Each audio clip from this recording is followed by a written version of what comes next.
어떻게 사용을 하는 것이 옳은가 바울이 지금 길게 설명을 하고 있습니다. 그러니까 이만큼 본문이 길게 이 문제를 다루고 있다는 것은 얼마나 고린도 교회의 이 문제가 되게 좀 심각한 문제였는가라는 것을 알 수 있습니다. 고린도 교회에 일단 예언, 방언, 이런 은사를 가진 사람이 많았다라는 것을 우리는 분명히 알 수 있습니다. 이런 사람들이 많으니까 이 문제를 바울이 거의 정말 무슨 공론화시켜서 다루듯이 이렇게 길게 다루고 있는 것을 알 수 있죠.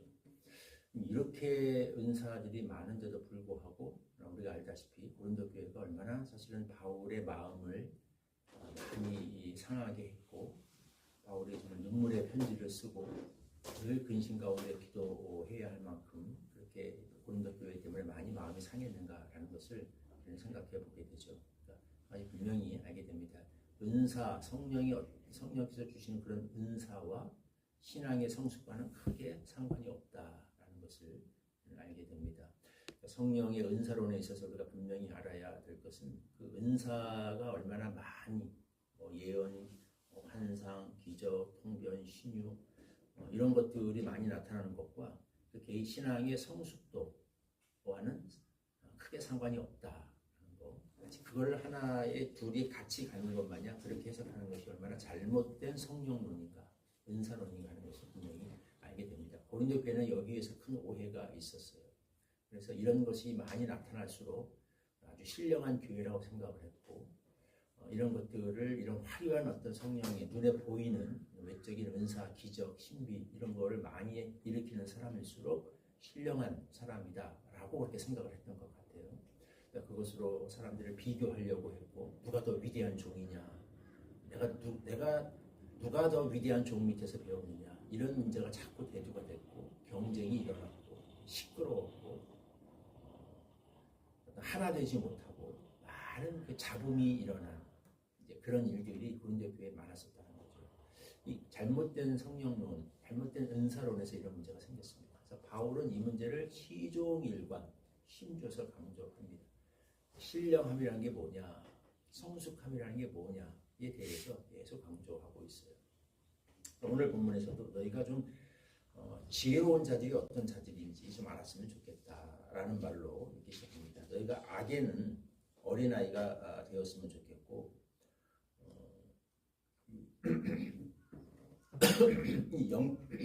죄송합니다. 악에는 어린아이가 되고 지혜에는 장성한 사람이 되었으면 좋겠다. 그러니까 좀 성숙한 사람들이 좀 되었으면 좋겠다라고 이렇게 이야기를 합니다. 그래서 그 교회에서, 그러니까 뭐냐면 이들이 성숙하지 못하다는 이야기죠. 고린도 교회 성도들은 자기들이 굉장히 신령한 사람이라고 생각했거든요. 큰 믿음을 가진 사람, 왜? 이런 은사, 방언, 성령의 은사들이 막 크게 나타나니까. 근데 바울은 계속 이들에게 내가 볼 때 너희는 어린아이와 같다라는 얘기를 사실 하고 있는 거예요. 내가 너희에게 더 이상 단단한 것을 먹이지 못하겠다. 그러니까 아직도 단단한 걸 못 먹이고 여전히 어린 이유식 같은 이런 것만 먹이고 있는 이 현실이 너무 안타깝다라는 얘기를 바울은 고린도서에서 계속하고 있습니다. 오늘 이 말씀도 사실 말을 완곡어법을 썼지만 이들에게 좀 영적으로 성장할 것을 권하는 이야기죠. 그래서 본문에서는 뭐냐면 분별력이, 성장이라는 게 뭐냐, 너희가 분별력을 좀 가졌으면 좋겠다 이렇게 얘기를 합니다. 어린아이, 장성함, 지혜 이런 것들, 성장의 특징이 뭐냐, 어린아이와 다른, 이 어린아이는 그러니까 지혜의 부족을 말하고 있는 거죠. 어린아이들은 순수하긴 한데 지혜가 착하고 순수하긴 한데 좀 지혜가 아직 부족하죠. 분별을 못합니다. 어른은 분별할 수 있죠. 분별력을 가지죠. 그래서 은사와 이런 것에 대해서도 너희가 이제는 좀 분별력을 가졌으면 좋겠다라고 이제 그 얘기를 하고 있어요. 그래서 오늘 본문 가운데 보면 사실은 이제 조금 우리가 좀 어려운 구절들이 좀 나타나죠. 이게 무슨 얘기인가 싶은 구절들이 나타나는데 몇 가지를 살펴보고 결국 그래서 바울은 무슨 얘기를 하고 있는가라는 것을 살펴보겠습니다. 보면 여기 방언은 믿는 자들을 위하지 않고 믿지 않는 자들을 위하는 표적이다 이렇게 얘기합니다. 방언은 불신자들을 위한 표적이고 예언은 믿는 자들, 예언은 믿는 자들을 위한 표현이다 이런 말씀을 좀 하고 있고, 근데 그 뒤에 가서는 또 방언을 하게 되면 모든 믿는 자나 믿지 않는 자나 다 미쳤다고 하지 않겠느냐 예언을 해야 믿지 않는 자나 알지 못하는 자들도 와서 다 말씀을 깨닫고 판단을 하게 된다라고 이야기를 합니다. 이게 무슨 말인가? 말이 서로 방언이 그 누구를 위한 표적이라는 건가 좀 헷갈릴 수 있는데 어쨌든 이 방언은 믿지 않는 자들, 불신자들을 위한 표적이다. 이거는 뒤에 나오지만 통역이 전제된 그런 방언을 의미를 하고 있죠. 그랬을 적에 이런 표적을 통해서 믿지 않는 자들이 하나님의 신비의 세계에 대해서 알게 되고 또 통별을 통해 주어지는 그 말씀을 통해서 깨닫고 믿음에 이르게 될 것이다라는 그런 이야기에서 이렇게 많이 좀 어조가 바뀌고 있는 겁니다. 뒤에 보면 또 여자들에게는 잠잠하라 이렇게 얘기를 했어요. 교회에서 잠잠하라 말하는 것이 허락되지 않았다. 여자가 말하는 건 부끄러운 거다. 배우려면 집에 가서 남편에게 배워라. 이거를 얼핏 잘못 읽으면 진짜 권위적, 가부장적 이렇게 권면처럼 들리죠. 그래서 이제 바울이 무슨 여성 혐오자였다느니 뭐 이런 식의 자유주의자들이 비판하는 내용들이 바로 이런 것들 때문에 나오는데 그래서 우리가 여러 차례 했지만 그 당시의 시대 상황을 우리가 좀 알아야 됩니다. 그 당시 어떤 문화와 시대 상황 속에서 어떤 문제들이 있었길래 바울이 이런 얘기를 하는 거예요. 그러니까 모든 권면은 무슨 문제를 전제하고 있어요. 그 당시에 특수한 어떤 교회 속에서 이런 문제가 있었기 때문에 바울은 이제 그거를 알기 때문에 이렇게 권면하는 겁니다. 그러니까 일반적인 어떤 큰 뭐 원칙을 우리가 바란다라고 하기보다는 특별한 상황, 특정한 시대의 어떤 문제를 배경으로 해서 하고 있다는 걸 우리가 염두에 둬야 됩니다. 그걸 모르고서 그 전에 어떤 문제가 있었는지를 모르고서 이 탑글만 보게 되면 여러 가지 오해를 할 수 있게 되죠. 그 당시에 이 고린도 교회 가운데 보면 전승이나 이런 걸 보면 이제 그런 문제가 좀 있었다라고 해요. 여자들이 제대로 교육을 받지 못한, 아무래도 당시 여인들에게는 교육의 기회가 좀 적었겠죠. 이들이 제대로 어떤 교육은 받지 못한 그 여인들이 예배 중간중간에 무질서하게 문맥과 맥락과 맞지 않는 그런 그 질문들을 던져서 설교와 예배의 맥이 끊기는 이런 문제에 대해서 바울이 사실은 주는 권면이다라고 이제 이런 이야기가 있습니다. 일리가 있는 해석이라고 생각을 합니다. 그래서 전체적인 어떤 맥락 속에서 바울이 어떤 가르침을 줄 적에 이걸 이해하지 못하고 중간중간에 그냥 탁 무질서하게 여기저기서 마구잡이로 질문을 해서 설교가 끊기고 교회의 예배가 굉장히 무질서해지는 이런 것에 대해서 바울이 지금 질서를 잡는 거라는 거죠. 그런 질문들은 집에서 남편에게 좀 배우고 남편에게 물어서 그런 사소한 질문들은 계속 무질서하게 계속 질문만 쏟아질 수는 없잖아요. 그런 것들을 좀 집에서 이렇게 하도록 하고 예배의 무질서, 왜냐하면 전체적으로 본문이 예배의 질서를 다루는 부분이거든요.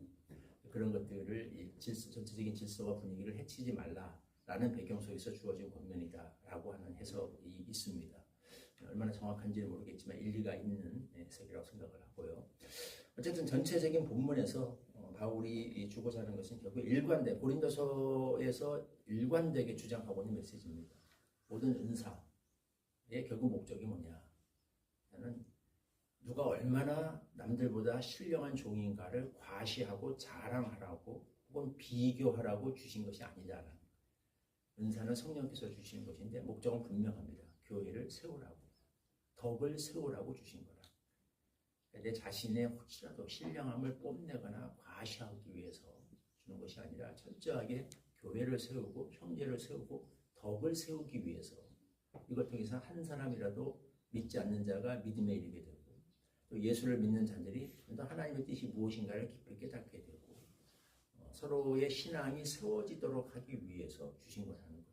그러니까 은사의 목적을 분명히 이라는 거예요. 그래서 이 목적에 위배되는 방법으로 은사를 쓰지 말라는 거예요. 아무리 사람에게 무슨 화려한 은사가 있어 보일지라도 이 목적에 위배되는 방식으로 그렇게 사용한다면 신앙적인 성숙과는 거리가 먼 거예요. 절대 성숙한 것이 아니다. 사실은 되게 신앙이 유치하고 어리다라는 증거다.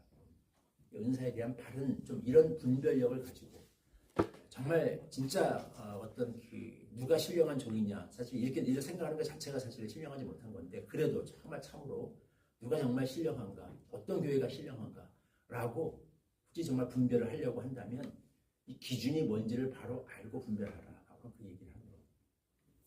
그래서 때로는 덕을 세우기 위해서 말을 잠잠할 줄 아는, 내가 할 수 있다고 해서 방언을 막 하고, 나에게 뭐 예언의 은사, 방언의 은사 뭐 이런 것들이 있다고 해서 마구잡이로 이렇게 하나님이 나에게 주신 은사인데 그렇게 하지 아니하고, 때로는 하나님이 주신 이것이 있을지라도 내가 말을 잠잠하고 물러서고 양보할 줄 아는, 왜? 형제를 생각해서 이게 과연 덕이 되는가 그렇지 않은가를 생각해서 그걸 절제할 줄 아는, 이게 참된 신앙의 성숙도다.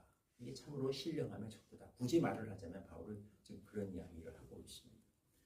그런 분별력, 그러니까 영적인 성숙도를 굳이 묻자면 얼마나 그 사람이 분별력 있게 행할 수 있는가.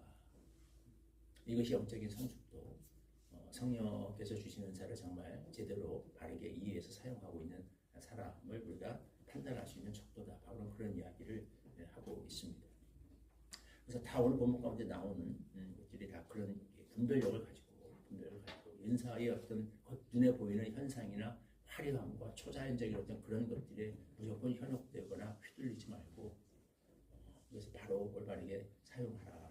형제를 세우기 위해서, 덕을 세우기 위해서 그런 이야기를 하고 있습니다. 우리는 모든 은사를 세우는 데 있어서, 우리 신앙을 세우는 데 있어서 가장 중요하게 생각할 가장 큰 원칙, 과연 이것이 덕이 되는가, 교회를 세우는가, 교회의 어떤 예배의 분위기와 질서를 회방하는가 아니면 세우는가, 그게 내 자신의 어떤 뭐 내가 가지고 있는 성경 지식이나 하나님이 나에게 주신 어떤 깨달음이나 뭐 은사나 이런 것들을 자칫 혹시라도 우리 마음속에 이런 것을 과시하고 싶은 마음 때문에 이런 것을 혹시 교회의 예배의 질서와 전체 덕을 세우는데 방해가 되고 있지는 않은가, 이런 것을 우리가 항상 생각하면서 분별할 줄 아는 그런 성숙함을 우리가 추구해야겠다라는 겁니다.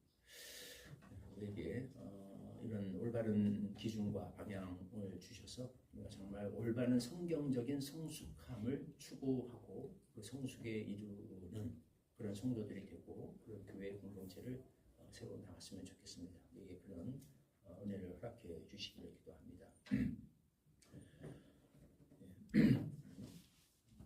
32절과 33절 말씀 같이 한 목소리로 읽겠습니다. 죄송합니다. 26절 말씀과 32절, 33절로 이렇게 읽겠습니다. 먼저 26절 시작.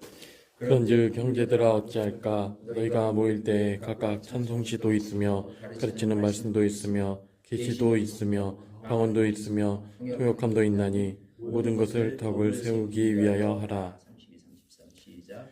예언하는 자들의 영은 예언하는 자들에게 제재를 받나니 하나님은 무질서의 하나님이 아니시오 오직 화평의 하나님이시니라.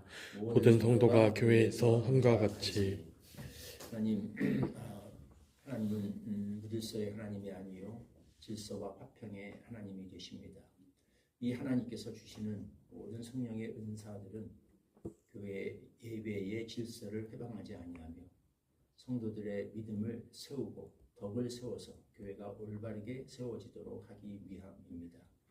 하나님, 우리가 이 분명한 기준과 분별력을 가지고서 하나님이 우리에게 주신 그 모든 지식과 은사들을 활용하는 것이 참된 성숙의 척도임을 꼭 기억하게 하여 주시옵소서. 혹시라도 자신의 신령함을 과시하기 위한 그런 욕망에서나 자기 중심적인 생각으로 하나님이 세우신 그 질서와 예배의 분위기를 흐리고 있지 않은지, 다른 지체들에게 폐가 되고 있지는 않은지 늘 이것을 생각하며 스스로의 신앙을 점검하고 스스로 절제하고 제재할 줄 아는 그런 성숙한 성도들로 우리가 성장하게 하시고 교회가 그런 성숙한 교회로 주 앞에 세워서 나가게 하여 주시옵소서. 예수님의 이름으로 기도하옵나이다. 아멘. 찬송가 25장 1절 부르시고 가르쳐 주신 것 함께 기도하겠습니다. 혈육안 벗어서 주